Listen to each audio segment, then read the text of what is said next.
ఉంది కాబట్టి ఈ రోజు నేను ఇక్కడికి రావడం జరిగింది. ప్రతి గ్రామము ప్రతి నియోజకవర్గము ఈ రోజు తిరగడం మొదలు పెట్టాం. ఎందుకంటే ఇంకా ఎన్నికలకు కేవలం 2 నెలలు మాత్రమే టైం ఉంది.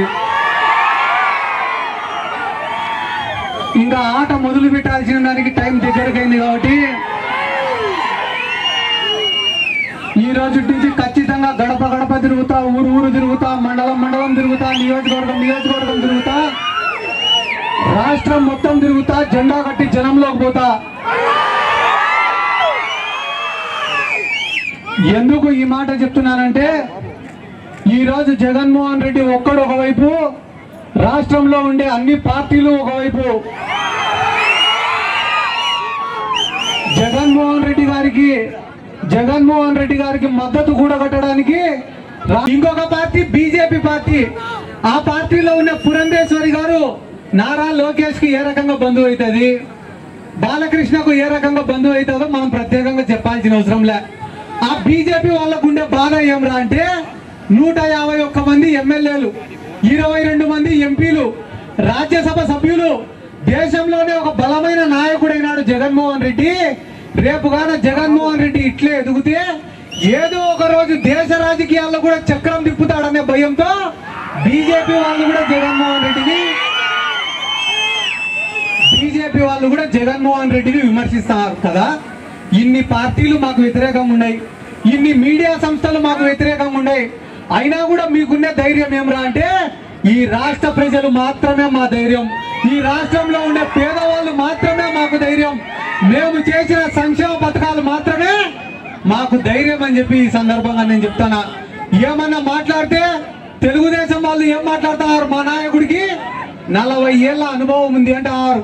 40 ఏళ్ల అనుభవం ఉండే చంద్రబాబు నాయుడికి పేద విద్యార్థుల్ని చదివించాలనే ఆలోచన రాలే, పేద విద్యార్థులకు పౌష్టిక ఆహారం ఇవ్వాలనే ఆలోచన రాలే, పొట్టకూటి కోసం పక్క రాష్ట్రాలకు పోయిన జాలర్లకు ఫిషింగ్ హార్బర్లను నిర్మించాలనే ఆలోచన రాలే, పోర్ట్లను నిర్మించాలనే ఆలోచన రాలే, మెడికల్ కాలేజీలను నిర్మించాలనే ఆలోచన రాలే, జిల్లాలను పెంచాలనే ఆలోచన రాలే, అదే రకంగా ఒక గ్రామానికి వైద్యుడిని అందించాలనే ఆలోచన రాలే, అవ్వాతాతలకు ఇంటికాడికి పోయి పెన్షన్ ఇవ్వాలనే ఆలోచన రాలే.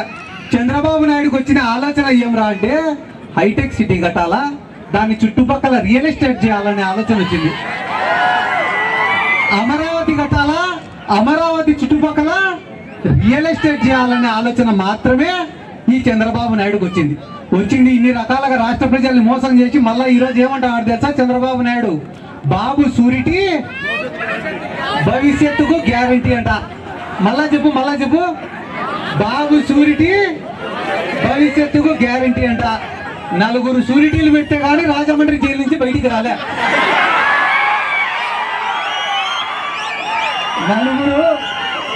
4 సూరిటీలు పెట్టే కానీ రాజమండ్రి జైలు నుంచి బయటికి రానోడికి ఈ రాష్ట్ర ప్రజలకు గ్యారంటీ ఇస్తాడంట ఈ చంద్రబాబు నాయుడు.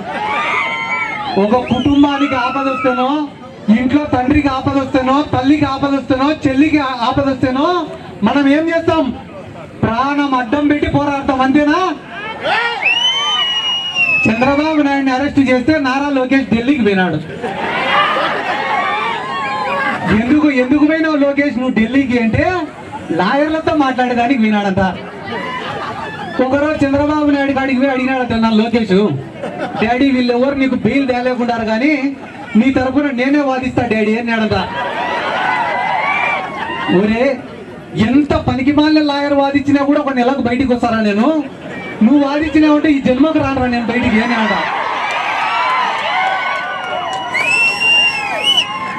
అంటే ఎందుకు నేను చెప్తానా అంటే వాళ్ళకు కూడా ఒక ప్రోటోకాల్ సమస్య పడింది ఇప్పుడు. ఎవరికి? పవన్ కళ్యాణ్ కు, నారా లోకేష్ కి. నేను గొప్ప అంటే నేను గొప్ప, నేను గొప్ప అంటే నేను గొప్ప అని. మనం ఎవరినైనా తిట్టినామనుకో, నువ్వు లోకేష్ ఎట తిట్టావు, నన్నుగా తిట్టాల్సిందని పవన్ కళ్యాణ్ తిట్టినామనుకో, వాడిని తిట్టావు, నన్ను తిట్టాలని నారా లోకేష్. ఇట్లా ప్రోటోకాల్ కోసమే మా ఊర్లో కూడా 2 కొట్టాడుకుంటూ అయినారు. ఒక నాయకుడు ఉన్నాడు, ఆ నాయకుడు వెనక పక్క బలమైన కార్యకర్త ఒకడున్నాడు. ఒకరోజు ఏం చేసినారు, 2 కలిసి ధర్నా చేసినారు. ధర్నా చేస్తేనే పోలీసు వాళ్ళు ఏం చేసినారు, ఆ నాయకుడిని విడిచిపెట్టి ఆ బలమైన కార్యకర్తను ఎత్తుకుపోయి లోపల వారేసినారు. లోపల వారేస్తేనే ఈ నాయకుడు ఏం చేసినాడు, వెంటనే స్టేషన్ బయటికి పోయి ధర్నా కూర్చున్నాడు. ధర్నా కూర్చుంటేనే విలేకరులు అందరూ నాకు మైక్ పెట్టినారు కదా, అట్టనే మైక్ పెట్టినారు నాయకుడి కాడికి పోయి, సార్ ఎందుకు చేస్తున్నావు సార్ ధర్నా, మీ కార్యకర్తను అరెస్ట్ చేసినారా అని అంటే, లేదు ప్రోటోకాల్ ప్రకారం నన్ను కదా అరెస్ట్ చేయాల్సింది, వాడిని అరెస్ట్ చేసినారు అని అడిగితే దానికి పోలీసు వాళ్ళు ఏమన్నారంట, సార్ అరెస్ట్ చేసినాం కాబట్టి ప్రోటోకాల్ అని అడిగినావు, అదే పొరపాటున లాఠీ చార్జ్ జరిగిందేట సార్, అప్పుడు కూడా ఫస్ట్ నన్ను కొట్టినాకనే వాడిని కొట్టాలి కదా అని అడుగుతావు కదా. అట్లా వీళ్ళకు కూడా పోటీ వచ్చింది ఇప్పుడు, ఎవరికి పవన్ కళ్యాణ్కు లోకేష్కు ఎవడెక్కువ తిట్లు తినాలా ఎవడెక్కువ తన్నులు తినాలా అని. పవన్ కళ్యాణ్ కూడా ఏడబట్టి ఆడ మాట్లాడుతుంటాడు ఏమని, తాట తీస్తా, తోలు వలుస్తా, మోకాళ్ళ పైన కూర్చోబెడతా అని. వీళ్ళ పరిస్థితి ఎట్టుంటుంది అంటే, మనం ఇంట్లో ఒక పెద్ద లాబ్రడార్ కుక్కనో లేకుంటే గ్రేట్ డెన్నో పెంచుకుంటాం, అది చూసేదానికి ఇంత పెద్దగా ఉంటుంది కుక్క, కానీ దాన్ని కానీ బయటికి వదిలినామనుకో రోడ్డు కుక్క కలిసి చంపేస్తుంది దాన్ని. ఎందుకురా అంటే రోడ్డు కుక్కకు రోజు కుటాడి అలవాటు, దీన్ని మనం ఇంట్లో ఏమో బాగా సున్నితంగా పెంచుతాం. అంటే పవన్ కళ్యాణ్ కూడా తోలు తీస్తా, తాట ఒలుస్తా, 5వ క్లాస్ పిల్లోడు కొడతాడు పవన్ కళ్యాణ్.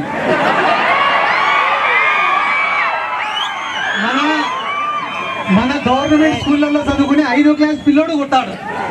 ఎందుకురా అంటే ఈ పిల్లల కష్టాలు తెలుసు, నష్టాలు తెలుసు, అవమానాలు తెలుసు, బాధలు తెలుసు, ఇబ్బందులు తెలుసు. కాబట్టి వీళ్ళకేం తెలుసు, ఏసీ కార్లలో కూర్చునేది, బయటికి వచ్చేది, ఊగిపోయేటంట బయట మాట్లాడేది, మళ్ళా ఇంటికి పోయి మరసంగా అన్ని మర్చిపోయి పడుకునేది.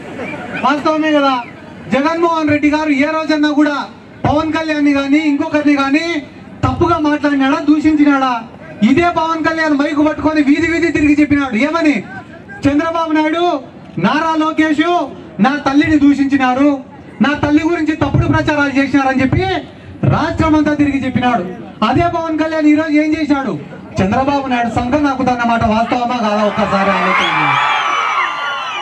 నేను మిమ్మల్ని అడుగుతాను, ఒక్క మాట చెప్పండి, మీ ఇంట్లో తల్లిని కానీ చెల్లిని కానీ భార్యని కానీ ఎవడైనా కూడా తప్పుగా మాట్లాడితే ఏం చేస్తారు మీరు? తాట తీస్తావా? కొంతమంది వెనక పక్క వెరైటీ చెప్తారు, మాట్లాడకూడదు. వాస్తవానికైతే మన ఇంట్లో వాళ్ళ గురించి ఎవరైనా మాట్లాడితే కోపం వస్తే కొడతాం, తిడతాం, ఇంకా మనకు శక్తి ఉంటే నరుకుతాం. ఒకవేళ అది చేసే శక్తి కానీ మనకు లేకపోతే కనీసం అటువంటి వ్యక్తులకు దూరం ఉంటాం, లేదా ఏదో ఒక రోజు మనకు ఆ శక్తి వచ్చినప్పుడు గుర్తు పెట్టుకొని మరి తొక్కుతాం. కానీ ఈడ పవన్ కళ్యాణ్ దేశ రాజకీయాలు ఇవి కాకుండా ఇంటి పట్టాలు, ఇల్లులు ఇవి కాకుండా 27 కోట్లు సంక్షేమ రూపకంలో డబ్బులు వస్తే, ఇప్పుడు చెప్పండి అన్న, 2.5 లక్షల కోట్ల రూపాయలు ప్రజల అకౌంట్ లో వేసిన జగనే రాకుంటే ఏం చేశాడని చంద్రబాబు నాయుడు వస్తాడో ఒక్కసారి ఆలోచన చేసుకొని చెప్పమని నేను అడుగుతున్నా. మళ్ళా చెప్తానా మాటిస్తానా, ఈ రోజు రాష్ట్రంలో దేశంలో ఏ సర్వే తీసుకున్నా, ఏ ఇంటెలిజెన్స్ రిపోర్ట్ తీసుకున్నా, ఏ 10 మందిని అడిగినా వచ్చేది ఎవరు అంటే,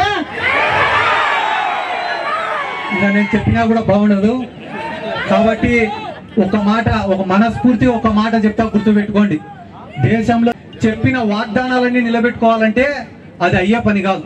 60% వాగ్దానాలను నెరవేర్చినా కూడా ఆ ప్రభుత్వం పాస్ మార్కులు సాధించినట్టనే.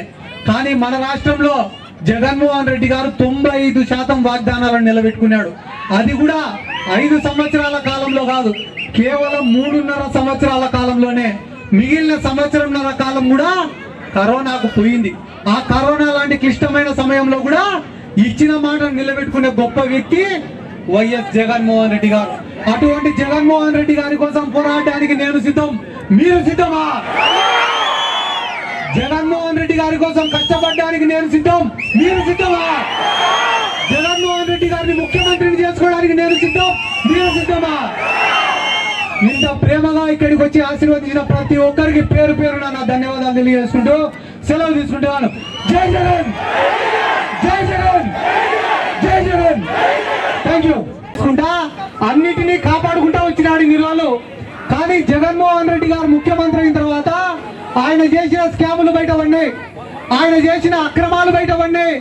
చివరికి ఈ రోజు కుప్పంలోనే ఆయన ఓడిపోయే పరిస్థితి వచ్చింది. కాబట్టి చంద్రబాబు నాయుడు జగన్మోహన్ రెడ్డి గారిని విమర్శిస్తాడు. సరేలే, పవన్ కళ్యాణ్ ఎందుకు విమర్శిస్తాడు జగన్మోహన్ రెడ్డి గారిని? జగన్మోహన్ రెడ్డి గారు పవన్ కళ్యాణ్ కన్నా వయసులో 3 ఏళ్ళు 4 ఏళ్ళు చిన్నోడు. అరే నాకన్నా చిన్నోడు ఈ రోజు రాష్ట్రంలో దేశంలో ఇంత పెద్ద ఎత్తుకు ఎదిగిపోయినాడే, నేనేమో కనీసం ఎమ్మెల్యేగా కూడా గెలిచలేకపోతానని,